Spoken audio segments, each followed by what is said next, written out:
All right, let's review what we covered in the EC2 Instance Management section. We're going to start by going over security groups.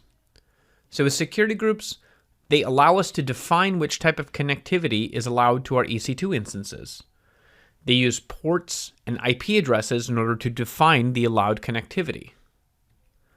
EC2 instances, they're going to either be added to an existing security group or a new security group gets created. We cannot have an EC2 instance with no associated security group. So by default, all incoming connections are denied and all outgoing connections are allowed. EC2 instances, they can be placed into multiple security groups.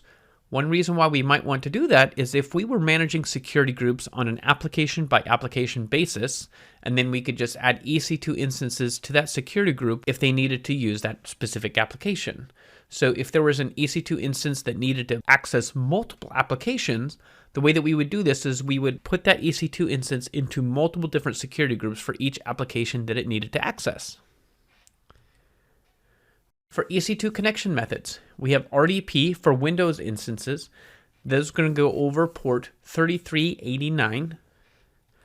We have SSH and AWS Instance Connect for Linux EC2 instances. Those go over port 22. We have AWS Session Manager, and that works on both Windows and Linux, and that requires that role to be in place for that to work. And with the connection methods, here's another way to look at it that just has that same information. We remember that RDP is for Windows, and it uses port 3389. SSH and AWS Instance Connect, they both use port 22, and they're for our Linux instances. And then AWS Session Manager, it uses that IAM role to authenticate, and it's going to be available for both Windows and Linux EC2 instances. Now let's go over AMIs. So AMI, Amazon Machine Image, they're always going to be the starting point for our EC2 instance. It's one of the first things that we have to select whenever we launch a new EC2 instance. It includes things like the operating system and also the basic configuration. The types that are available in AWS, we have public, which are provided by AWS. We have private, which are built and maintained by our own organization. And then we also have AWS Marketplace, which are built and then sometimes sold by third parties. So with private AMIs, we can rapidly deploy EC2 instances that meet our organizational needs. This is going to become really powerful in the next section when we talk a little bit about scaling and how we can scale to match demand, one of the fundamental benefits of the cloud. So keep on paying attention. We're going to be using AMI technology as we move on throughout the course. Now with EC2 Image Builder, EC2 Image Builder is a service that helps us automate the build, update, and test processes for our EC2 images. EC2 Image Builder uses these pipelines to create AMIs or Docker containers, which we'll learn about a little bit later on in the course. Image Builder can package software or configuration changes in build packages.